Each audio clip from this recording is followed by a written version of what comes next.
What's up? Heto na ang inaabangan na lahat, ang asing Pinas John de Real Casimero. Mas lalong pinapainit ang panahon at ang mga boxing fans nagpapawis na at naghahanda na sa paparating na laban. Gaano nga ba kalaga ang susunod na laban para kay Casimero?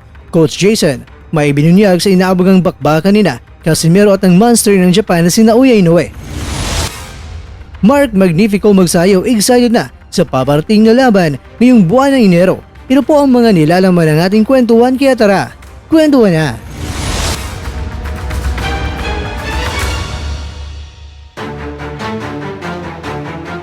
Kakwento, hindi na natin patataglin pa, kaya tara ating panuorin at pakinggan ang pagbubunyag ni Coach Jason sa next fight update ni Casimero at alamin natin kung ano nga ba ang mapasabog ng Team Cuadro Alas. At syempre, video courtesy po tayo kakwento sa YouTube channel na Cuadro Alas is my boy.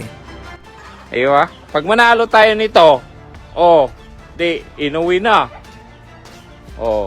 Yung two story natin na plano natin, yung dream house natin, gawin nating 4-story building. Di ba? Pag naano yon, pag nakalaban natin si Naoya Inoue, yung 2-story na ano natin, plano, yung dream house na 2-story, gawin nating 4-story. Di ba? Tapos si Otol maging 4 times division world champion din. Diba? Kuha na kasi natin yung ano guys, yung sa atin ba. Kuha na natin yung sponsor. Kaya nakita nyo na parang umiba yung buhay namin. Diba? Kahit papano, diba? Grabe yung paninira sa amin. Pero yun nga, hindi naman kami masisira sa mga totoong tao na nakapaligid sa amin. Kasi sila yung nakakilala sa amin eh. Masisira lang nila kami kung hindi kami kilala. Yun, doon lang kami masisira. Pero sa lahat po ng tunay na nakakilala sa amin, hindi kami masisira. Pagkabili na rin ako. Tapos nagawa ko na rin yung sinimulan ko na yung dream house ko. Tapos mag-upgrade pa yun. Pag matuloy na natin, makalaban na natin si Naoya Inoue. Pag manalo lang si Otol dito, itong last niya na itong ngayong papalapit niya na laban, pag manalo lang yan, wala na. Pag makita tayo na nasa ibabaw ng ring, iyak na. Kasi 'di ba, yung mga naninira sa amin, sa atin, 'di ba? Lagi tayong sinisiraan. Pag makita tayo sa ibabaw ng lona, guys, 'di ba? Iyak na kasi lahat ng mga sinasabi nila, doon sila masusunog. Wala doon, guys. Ang dami na nilang sinasabi noon. Basta sa paparating na laban at ipapangako ko po na mag-iinsayo po si Otol ng husto at papangako ko po na hindi yung magsasabi na hindi tayo pwedeng matalo sa paparating na laban. Yun yung inaano ko sa inyo, guys. Ipapangako ko po sa inyo na hindi tayo magpapatalo sa nalalapit na laban kasi ito po yung way. Ito po yung way, guys, na makalaban natin si Naoya Inoue. Ito talaga yung way. Itong way. Ito yung ngayon na makalaban natin si Naoya Inoue. Yung dito sa laban, nagplano talaga. Basta kilala nyo sa malaking malaking tao na taga Japan.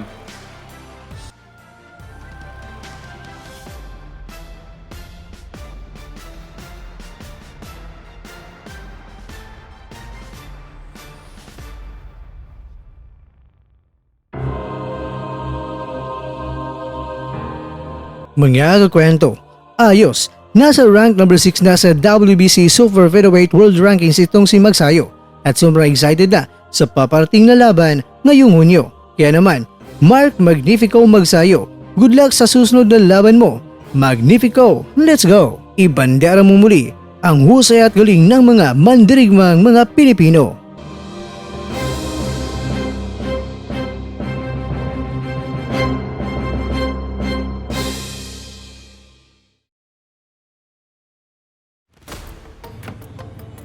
Basta sa paparating na laban at ipapangako ko po na mag-iinsayo po si Otol ng husto at papangako ko po na hindi ako yung magsasabi na hindi tayo hindi tayo pwedeng matalo sa paparating na laban. Yun yung inaano ko sa inyo guys. Ipapangako ko po sa inyo na hindi tayo magpapatalo sa nalalapit na laban kasi ito po yung way.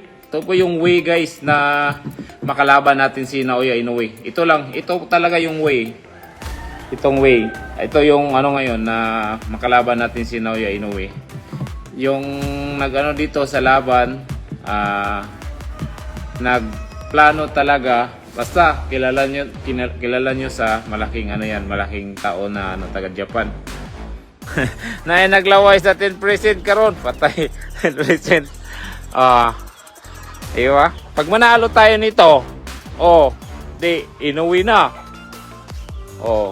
Yung story natin na plano natin, yung dream house natin, gawin nating 4-story building.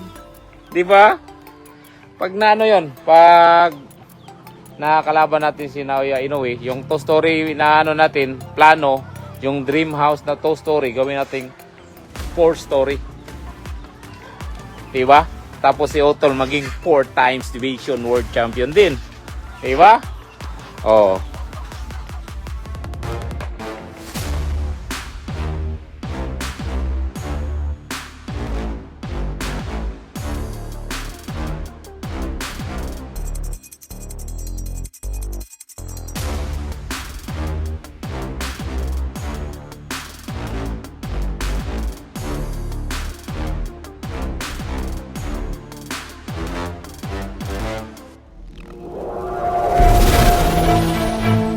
At dyan, nagtatapos ang ating kwento.